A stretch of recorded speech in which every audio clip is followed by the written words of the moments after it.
ఇక జిల్లాకు medical college తెచ్చినాం, కొత్తగా మరో 8 కాలేజీలు తీసుకొచ్చినాం, వైద్య సీట్లు భారీగా పెంచుకున్నాం, వైద్యంపై 10 ఏళ్లలో పెట్టని ఖర్చు ఏడాదిలో పెట్టినాం, వైద్యానికే ఎక్కువ నిధులు, రెసిడెన్షియల్ స్కూళ్లను బీఆర్ఎస్ పట్టించుకోలే, ఖమ్మం మెడికల్ కాలేజ్ శంకుస్థాపనలో బట్టి విక్రమార్క. అన్ని అబద్ధాలు. నేను ఒక వీడియో కూడా చేస్తాం మనం దీని మీద. ఎన్ని అబద్ధాలు. వీళ్ళు ఒక్క మెడికల్ కాలేజ్ తెలియదయ్యా కాంగ్రెస్ వాళ్ళు, ఒక్క మెడికల్ కాలేజ్ తెలియదు. ఇక నేను ఒకసారి మీకు లెక్కలు చెప్తాగండి ఇక్కడ ఎప్పుడెప్పుడు వచ్చినాయో. 2014లో తెలంగాణ వచ్చే నాటికి తెలంగాణకు ఉన్నటువంటి కాలేజీలు ఐదు మెడికల్ కాలేజీలు ఉండే, 5 మెడికల్ కాలేజీలు ఉండే.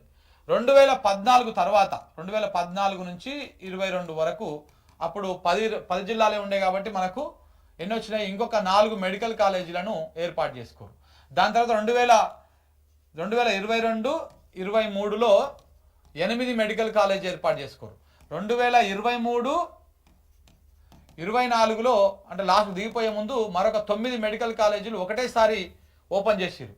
దాని తర్వాత 2024, 25కు ఓపెనింగ్ చేయాలని చెప్పేసి అప్పటికే బీఆర్ఎస్ సర్కార్ ఉన్నప్పుడే మరొక 8 మెడికల్ కాలేజీలకు అనుమతులు అన్ని రకాలుగా మంజూరు చేసి పెట్టింది. ఈ 8 మెడికల్ కాలేజీలు మేమే తెస్తున్నాం అని చెప్పేసి ఇప్పుడు వీళ్ళు ప్రచారం చేసుకుంటున్నారు. ఇప్పుడు ఆల్రెడీ బీఆర్ఎస్ సర్కార్ ఉన్నప్పుడే అన్ని రకాలుగా అనుమతులు కానీ నిధులు కానీ లేకపోతే అవన్నీ మంజూరు చేసి పెట్టారు. దానికి సంబంధించినటువంటి కార్యక్రమాలు జరుగుతూనే ఉన్నాయి. ఇప్పుడు మేమే చేస్తున్నాం అని చెప్పేసి దీనికి సంబంధించినటువంటి ప్రచారము వీళ్ళు చేసుకుంటున్నారు. ఇప్పుడు ఆడ శిలాపలకాలు మారిపోతాయి, పేర్లు మారిపోతాయి కదా, మేమే చేసినామని చెప్పుకోవచ్చు. సేమ్ ఇప్పుడు ఎట్లయితే రేవంత్ రెడ్డి గారు మేము రాగానే 50,000 ఉద్యోగాలు ఇచ్చినామని ఫస్ట్, ఇప్పుడు సంవత్సరం లోపల 60,000 ఇచ్చినామని ఇప్పుడు ఎట్లయితే ప్రచారం చేసుకుంటా ఉన్నాడో, సేమ్ ఈ మెడికల్ కాలేజీల వ్యవహారం కూడా అంతే.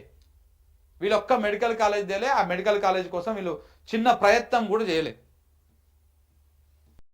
సర్కారు నిర్లక్ష్యం, నిరుద్యోగులకు శాపం. కష్టపడి చదివి ఉద్యోగం సాధించారు, కానీ సంబరం లేకుండా చేసింది కాంగ్రెస్. దేవుడు వరమిచ్చినా పూజారి వరమివ్వలేదు. ఇరిగేషన్ శాఖ అభ్యర్థుల పరిస్థితి ఇలా ఉన్నది.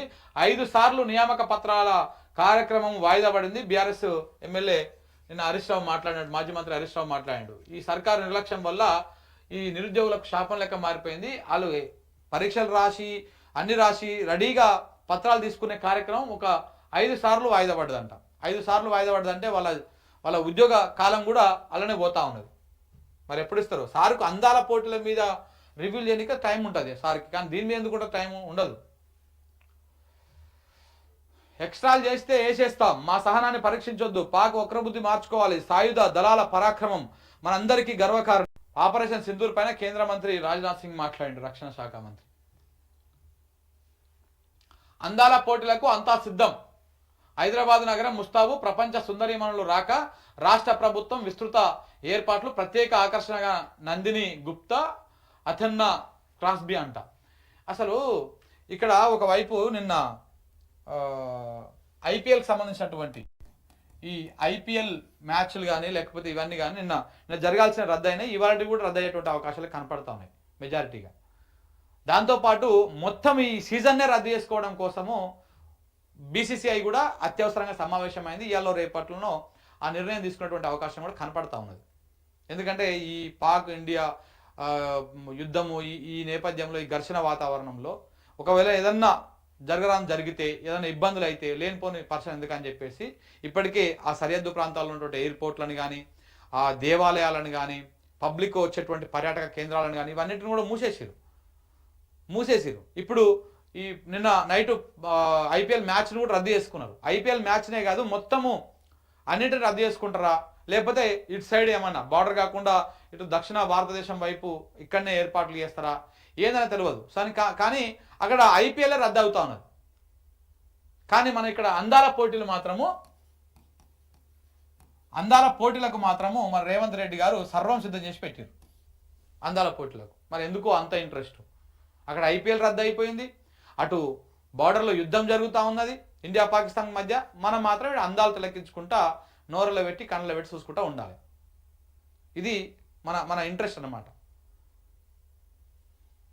ఇంకొకటి మిత్రులారా గుర్తుపెట్టుకోండి, ఈ వారం 10 రోజులు ఏ తీర్థయాత్రలు కానీ లేకపోతే ఇంకేమైనా బయటికి వెళ్ళే కార్యక్రమాలు కానీ ఇవన్నీ ఏమైనా ఉంటే దయచేసి వాయిదా వేసుకోండి. ఎందుకంటే పర్యాటక కేంద్రాలు, దేవస్థానాల మీద కూడా కొంత ఈ ఉగ్రమూకలు టార్గెట్ చేసేటువంటి అవకాశాలు ఉంటాయి కాబట్టి దయచేసి ఈ వారం 10 రోజులు వాయిదా వేసుకోండి.